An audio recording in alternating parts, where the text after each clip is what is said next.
Amigas, amigos, bienvenidos a Galería VIP. Vamos a platicar con don José Reveles de El Chapo, Entrega y Traición, su último libro. Muchas gracias por estar aquí con nosotros. Bienvenido. Noeli, con muchísimo gusto. ¿Qué tal? ¿Cómo nos va con este libro, con $1 y la cara del Chapo? ¿Buena estrategia? Pues yo espero que sí, porque vamos a ver cómo reacciona el mercado. Tengo la impresión, y esa es la razón por la cual yo escribí el libro, que a la gente le falta información. Bueno, a mí mismo yo dije, bueno, no me están explicando nada. Me están diciendo una versión oficial de cómo dice que lo capturaron, ¿no? Pero no tengo más allá elementos para juzgar qué es lo que hay detrás, qué va a pasar, que no hay una actualización de información y ya vamos para 6 meses. Y lo que más me preocupa a mí, por ejemplo, es que ¿dónde están los $1,000 millones que dice Forbes que tiene? Tienes varias dudas que planteas en este libro. La primera es, ¿dónde está esa cantidad? ¿Por qué no se han tocado esos recursos? Y si fue una entrega pactada, una traición, cuéntanos. Yo creo que es una combinación de las dos cosas. Traición, ¿por qué sostengo eso? Porque nos enteramos después de la recaptura de Joaquín Guzmán Loera, el Chapo, nos enteramos desde Estados Unidos que el Vicentillo, es decir, el hijo del Mayo Zambada, que es socio del Chapo, y están más o menos al mismo nivel de mando, ya había firmado en marzo del año anterior, o sea, ya tenía más de un año, informándole a la autoridad de Estados Unidos, a las agencias de inteligencia, a la DEA, al Departamento de Justicia, todo el modus operandi del cártel de Sinaloa. O sea, tenía un año, como decimos en México, cantando, diciendo todo, delatando. Y además el propio Chapo y el Mayo habían tenido algunas diferencias desde unos 4 años antes, más de 5 años antes, 2008, cuando los Beltrán Leiva se estuvieron portando mal pues dentro del cártel de Sinaloa, queriéndose apoderar de la ruta del norte de Sonora hasta Arizona. Y bueno, Legión al Mayo ya controla a este muchacho, sobre todo a Alfredo Beltrán Leiva, apodado el Mochomo. Él es capturado en enero del 2008. Y ese fue el punto de inflexión para el rompimiento, para la escisión, para la pelea entre los Beltrán Leiva y todo el cártel de Sinaloa. Entonces, hay toda una historia previa a la captura del Vicentillo, de un par de gemelos, de hijos de un oaxaqueño, pero ya nacidos en Chicago, que también delatan al Vicentillo. Incluso le graban, yo cuento toda esa aventura de película, en donde les ponen unos micrófonos la DEA y está escuchando la conversación que tiene con el Mayo, con el Chapo y con el Vicentillo. Una conversación en la que dicen, oye, pues ya los AK-47 no nos sirven para nada, las bazucas, lanzagranadas tampoco, danos armas más poderosas, consíguenos. Todo eso lo supo el Departamento de Justicia de Estados Unidos y después lo supo México, el gobierno de México. Y hasta se aprovechó en México para decir, es que querían atentar contra el presidente Calderón. Y Felipe Calderón, en su cumpleaños número 50, en su fiesta ahí en Los Pinos, dijo, sí, iban a atentar contra mí. Incluso grabé un mensaje para mi familia, porque yo dije, yo he vivido una vida plena, etcétera, etcétera, me voy sin rencores. O sea, como una despedida. Yo no sé si eso es cierto o no, o era parte de la fantasía presidencial, pero está documentado, ¿no? Entonces hay que contar ese tipo de cosas para que más o menos la gente se dé idea de por qué pudo haber una traición. De hecho, yo sí creo que la hubo. Y después, mediante la presión de los datos duros que tienen las agencias de inteligencia de Estados Unidos, obligarlo a pactar. Y yo digo que tiene que ver con pactos porque no le han tocado un quinto. Pero más allá del golpe, del combate contra la delincuencia organizada, el narcotráfico, planteas que es una cuestión más bien diplomática, una estrategia política. No, peor que eso. Yo digo que no es un asunto de tráfico de drogas, no es un asunto de delincuencia organizada, es un asunto de fortalecer, de elevar la figura del presidente de la República en momentos en que se va a negociar la reforma energética. En el momento en que se va a abrir el país a las inversiones extranjeras. Entonces les conviene tener un vecino fuerte, que incluso ha hablado ya en foros internacionales. México ha sido muy exaltado. La portada del Times lo dice todo, dice que Enrique Peña Nieto es el salvador de México. Entonces, todo eso juega en el contexto para decir que hubo un arreglo de alto nivel, y para fortalecer esa hipótesis yo meto los datos de lo que ocurrió en Colombia, no ahora, sino hace muchos años, donde se negoció con Pablo Escobar, se negoció con los hermanos Rodríguez Orejuela, y se les quitaron cantidades fabulosas a estos hermanos Rodríguez Orejuela, 2.100 millones de dólares. Ellos lo entregaron voluntariamente. ¿A cambio de qué? De reducirles la pena, ¿sí? O sea, la pena carcelaria, y de no perseguir a 29 parientes que supuestamente estaban en el narco. Como no están persiguiendo a los hijos ni a los parientes del Chapo, yo me refuerzo en la idea de que hubo una negociación. ¿Lo sabremos cuándo? Cuando el Chapo esté en Estados Unidos. Porque yo estoy seguro ¿Conviene esa extradición? No es que convenga o no. Le conviene a Estados Unidos tenerlo, y México no creo que vaya a defender su derecho a tenerlo en México. No sería sería una excepción si no lo mandan. ¿Por qué? Ya están ahí el Güero Palma, Benjamín Arellano, Ociel Cárdenas, otro Arellano Eduardo. Están todos los grandes capos, todos están allá. El único que falta es el Chapo. Van a esperar un año. ¿Y cómo se reorganiza todo el mapa de los cárteles aquí en nuestro país? Mira, hay dos vertientes para esta pregunta. Una, el negocio sigue. Da lo mismo que el Chapo estuviera libre que adentro. Ya se hablaba de una regeneración, ¿no? Sí. Había ya rumores y pláticas. Yo lo consulté con gente que está cerca de estos movimientos, y me dicen que sí había una admisión de que debía existir un relevo generacional, que ya debían entrar los más chavos, ¿no? Porque ya todos están viejos para lo que implica este negocio, ¿no? El Mayo tiene más de 60 años, el Chapo cumplió 57 cuando ya estaba en la cárcel, el Azul es mayor, y curiosamente después de que está escrito este libro, se autodesaparece el Azul. Yo digo que se autodesaparece porque ese señor no está, según yo, no está muerto. Es todo muy raro. El gobierno no desmiente ni afirma, sino todo lo contrario. Y luego hay unas cenizas, o sea, lo cremaron sin que se supiera si realmente era él, si son otras cenizas. Le hicieron misas con las cenizas en Culiacán. Entonces todo eso hace sospechar que se autodesapareció, y podría ser lo mismo. Una secuela que viene desde la salida de Rafael Caro Quintero, el 9 de agosto del año pasado. Luego, la delación o la aceptación de delatar por parte del Vicentillo hace año y medio ya, ¿no? La incautación de 1.373 millones de dólares, que es una barbaridad de dinero, al Vicentillo. O sea, es más dinero que dicen que dicen que tiene el Chapo. Se me hace tan raro, pero aquí pasó de noche en México esa información. Yo la tengo, el documento en inglés. Luego, está la recaptura del Chapo, y finalmente la autodesaparición del Azul. Todo eso para mí es una misma línea, curva, que aterriza en la recomposición del cártel. Hablabas de dos vertientes. La primera es que el negocio sigue, y la segunda. La segunda, bueno, el negocio sigue, ¿Con el reacomodo? Preso. Ajá. Y la segunda, en efecto, va a haber un relevo, porque, mira, Estados Unidos siempre ha mantenido un control sobre lo que pasa detrás de la frontera. O sea, México es cada vez menos soberano en la toma de decisiones sobre cómo combatir al narco. Yo sostengo en otro libro, publicado hace 4 años, que el ejército salió a las calles, que en el gobierno de Felipe Calderón salieron también los marinos, porque los marinos sustituyeron al ejército, lo dicen los cables de Wikileaks, porque el ejército le tenía aversión al riesgo. Y finalmente, todo eso es parte de un diseño de la DEA. Yo cada vez que me lo preguntan, digo que la DEA, la última palabra que decía, administration. O sea, ellos no atacan la droga, la administran. Controlan los precios, controlan las cantidades, elevan digamos la demanda o la oferta, acomodan, ¿no?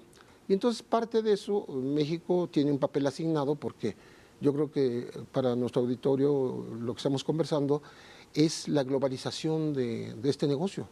No es Sinaloa, no es México, no es América, es todo el mundo. Y nos toca el papel de surtirle a los Estados Unidos.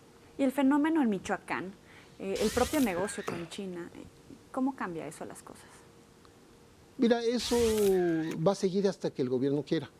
¿Por qué? Porque tú no puedes sacar por nuestras costas de Michoacán o de Colima, o sea, Lázaro Cárdenas o Manzanillo, no puedes estar sacando cientos de miles de toneladas de fierro, ¿no? Digo, sin manufacturar, nada, nada, nada. Se habla incluso de barcos que llevan el fierro y en el camino lo transforman en lámina, en acero. Eso no lo tenemos confirmado, yo por eso no lo escribo. Pero me han dicho eso. De tal manera que tienen que salir de un puerto mexicano. Y si tú tienes un barco con 200,000 toneladas, pues si no lo dejas salir, simplemente ya no hay negocio. Entonces, no pueden atracar en cualquier playa, tienen que ir a un puerto establecido. Entonces, depende del gobierno mexicano. ¿Cómo se trabajan esas fuentes para enterarse, para seguirle la pista, para tener ese olfato periodístico? Mira, tienes que tener una relación con buenos, malos y regulares. Tener documentación de contexto, tener un buen archivo y poder ligar una cosa con otra. O sea, yo en cuanto veo, y hasta las cantidades me dan, ¿no?, que a los gemelos llamados Margarito y Pedro Flores en Estados Unidos les incautan 2,000 millones de dólares en residencias que específicamente construían con paredes huecas. O sea, mejoraron a Shen y Yegón. A Shen y Yegón le quitaron 205 millones, a ellos 2,000, o sea, 10 veces más. Eso es una cantidad que casi no nos da en la cabeza qué significa. Claro. Y luego es una cantidad un poquito mayor la que entregan los Rodríguez Orejuela en la negociación con Estados Unidos.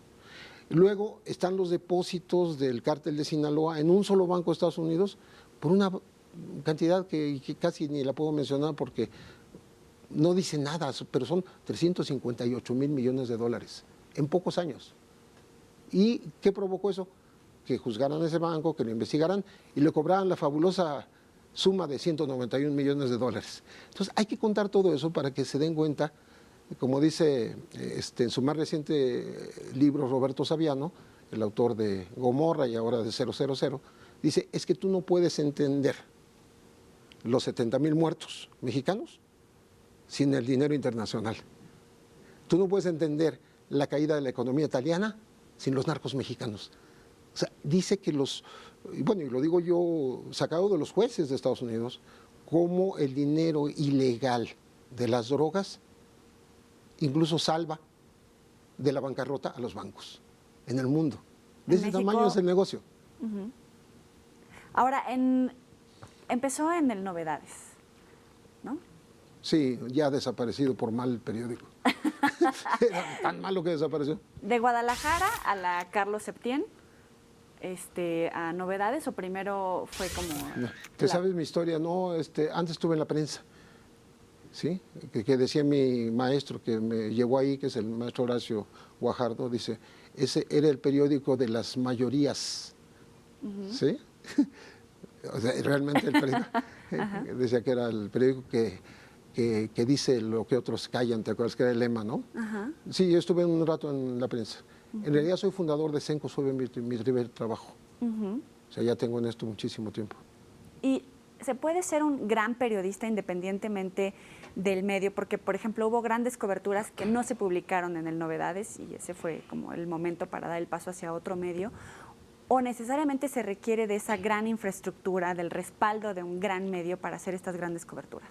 Mira, se puede hacer buen periodismo en cualquier lugar, si tú estás decidido a hacerlo y decidido a arriesgarte a que incluso puedes perder la chamba. Pero no ha sido el caso, ¿no?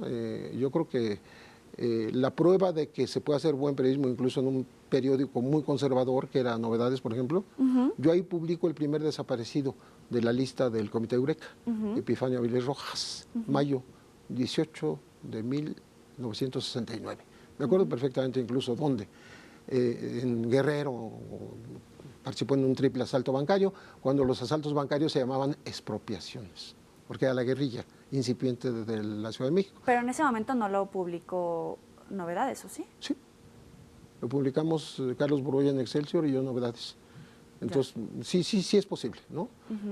Y claro, llega un momento en que si a base de golpear la pared no te abren, o la puerta no te la abren, pues simplemente te vas a otro lado donde sí puedas hacerlo, ¿no? Tú puedes hacer cosas y digo eso, como también podría citar, yo trabajé con Ricardo Rocha en Televisa e hicimos reportajes que tú dirías, no, ¿en Televisa? Claro, publicamos las primeras grabaciones del Mocho Orejas, de extorsión, de secuestro, cosas de ese tipo, lo del Cardenal Posadas, publicamos la operación militar, el operativo Alacrán en Tijuana. El M-19, con todo y que ya existían las FARC, ¿cómo darle seguimiento a ese tipo de notas? ¿Cómo conocer y estar en el momento del nacimiento? No, no pues pura suerte de periodista. Ajá. Yo fui enviado por Novedades a la toma de posesión de Misael Pastrana Borrero, que es el papá del otro Pastrana, Andrés, que todo el mundo recuerda, pero al otro ya nadie se acuerda. Fue hace muchos años, fue en el 70 exactamente. Y me tocó que el Congreso estaba tomado por el Ejército. Me tocó ver por primera vez un Congreso lleno le llaman solideos, los gorritos de los obispos y los cardenales. Y me tocó ver a los jóvenes muy inconformes por esa situación y que yo estuve con ellos en la casa de Eugenia Rojas Pinilla, diputada, que dijeron ahí delante de mí, se cerraron las puertas legales, nos vamos a las armas. Y ahí nació el M-19. Vamos a hacer una pequeña pausa. Después de eso nos sigues contando toda esta gran trayectoria. No le cambien, vamos a seguir platicando también del libro El Chapo, Entrega y Traición. Ya volvemos.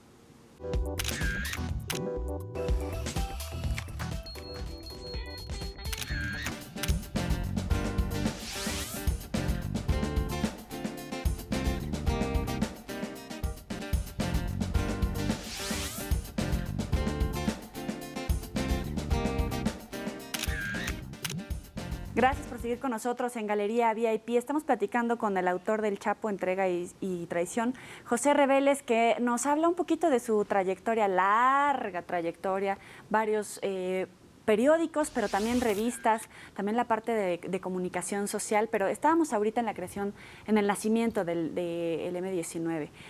Después, coberturas, por ejemplo, como los ayatolás, Irán. ¿Cómo tener esa visión? Cuando a veces decimos, es un medio muy local, ¿por qué ese interés y ese olfato para seguir, por acá va a salir algo importante? Bueno, primero del M-19. Cuando vi cómo me publicaron, me enojé y me fui a Excelsior. Exacto, a eso quería llegar. Eso fue. Ahora, ¿cuál es la visión de que un mexicano vaya a Irán? Bueno, esa no fue idea mía, fue idea de Julio Scherer. Él me mandó y yo me negué en principio. Dije, pues yo no soy el experto en Irán. Ahí está Marie Merger, ¿sí? Que era la jefa de la sección internacional y que sigue siendo la corresponsal de Proceso en Francia, que es mi amiga. Me dijo, no, usted va. Le digo, pero si yo no sé demasiado de Irán, pues estudie. Y me puso pero es muy complicado. Me puso a leer 3 semanas, no creo que más, 2 semanas, y fui a hacer el trabajo, pero con la suerte de reportero. Yo sí logré entrar con el ayatollah Khomeini, y cuando fue Julio Scherer y Enrique Maza no pudieron entrar. Cuando fue Anne-Marie Merger no pudo entrar. Entramos Rosa María Rufiel y yo nada más, porque todo el mundo fue. ¿Y por qué? ¿Qué importancia tenía Irán? Lo que pasa es que el Shah lo teníamos en México. Y la visión del gran periodista que es Julio, dijo, bueno, esto es algo que tenemos que cubrir, tenemos que ir hasta Irán. A ningún otro periodista se le ocurrió. Yo viví el autoritarismo de Díaz Ordaz. Durante el movimiento estudiantil, que ya era yo periodista, pero también porque cuando lo nombraron embajador en Madrid, que fue una torpeza de López Portillo del tamaño del mundo, pues les manda al represor, en donde se acaba de morir Franco. Es totalmente desquiciado el asunto. Bueno, él da una conferencia de prensa en Tlatelolco y nos regaña a 2 jóvenes periodistas, ¿sí? Uno de ellos, Rafael, llamado el Chico Pancho, ahora lo conozco, lo conocí 30 años después, y a mí. Nos regañó. A él le dijo, mire muchachito, de lo que estoy más orgulloso es de lo que hice en 68, porque salvé al país y porque con desvelos. Y lo regañó, dice, si no, muchachito, usted no estaría preguntando aquí. Así le dijo. Entonces yo le grito, ¿y de qué salvó al país? Entonces se voltea contra mí, porque él trae el micrófono, me dice, pues del caos, de la anarquía, de la subversión, de la violencia. Lo que pasa es que usted no entiende porque estaba muy chavito, me dijo a mí. Ya no nos dejó contestarle porque era imposible, ¿no? Pero él manejó su propia conferencia. ¿Y cómo se maneja el estira y afloja con el gobierno federal? Porque hay momentos cercanos como medio y como reportero, y hay momentos más distantes, ¿no? Por ejemplo, en Proceso es diferente la revista, ¿no? Tener el apoyo económico para la subsistencia del mismo que en otros medios. Sí, bueno, yo soy fundador de Proceso, fui jefe de información durante casi 9 años y bueno, me tocó el nacimiento, que fue duro. Acuérdate que nosotros nos golpea Echeverría, nos saca de Excelsior, digo, con malas mañas. Estoy releyéndolo ahorita porque estoy leyendo la biografía de Miguel Ángel Granados Chapa, que escribió Humberto Musacchio, y está contando esas épocas, me acuerdo perfectamente de todo.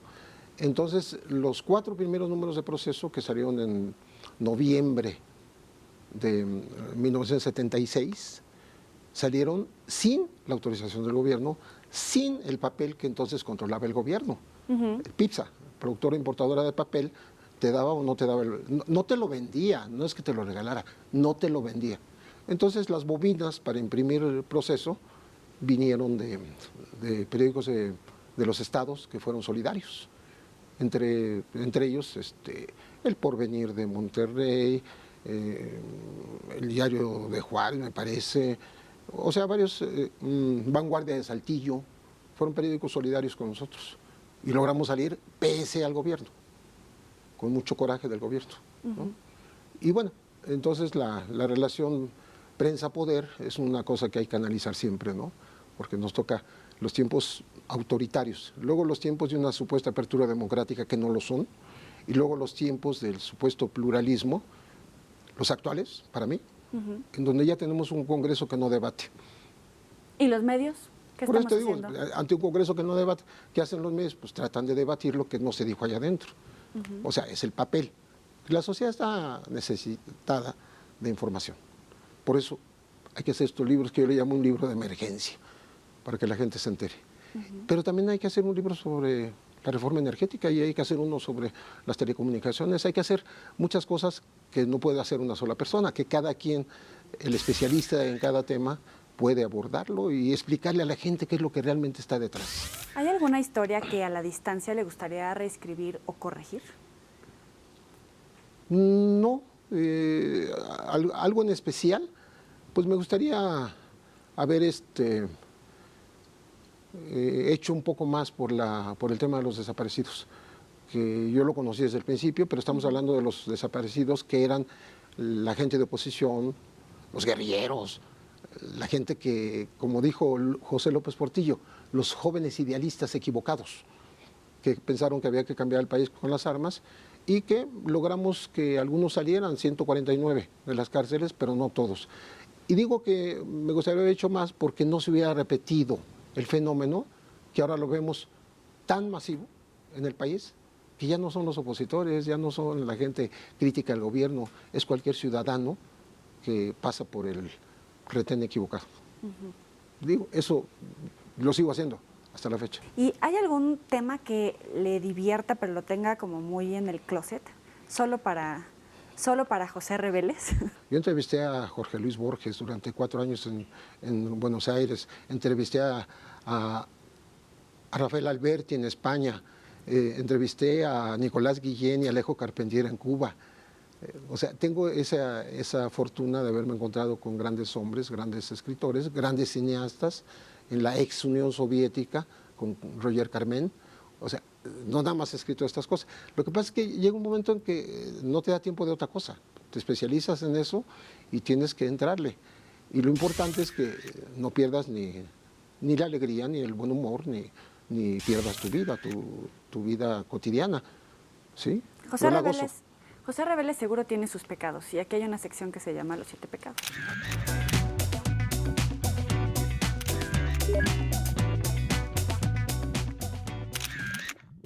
Yo voy diciendo cada uno. A ver, va. Me dices lo que se te ocurra. Gula.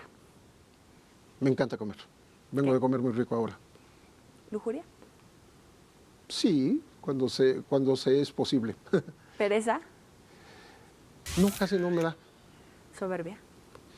Pues yo creo que alguna vez que tienes triunfos puedes tocar ese techo. ¿Avaricia? No, para nada, en absoluto. No me atrae la riqueza. ¿Envidia? No, porque envidia, la descripción del diccionario es tristeza del bien ajeno. A mí no me da tristeza. ¿Ira? Sí, natural frente a las injusticias y otra biológica porque soy diabético. Siempre hay como alguna duda en el periodista, pero ¿en qué cree José Reveles?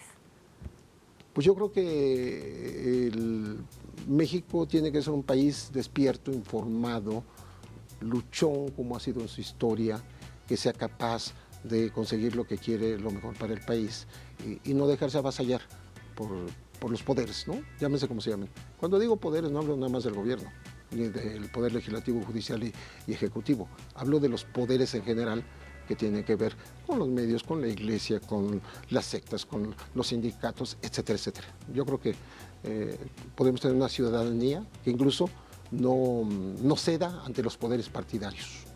Fue un placer que estés aquí en Galería Baby.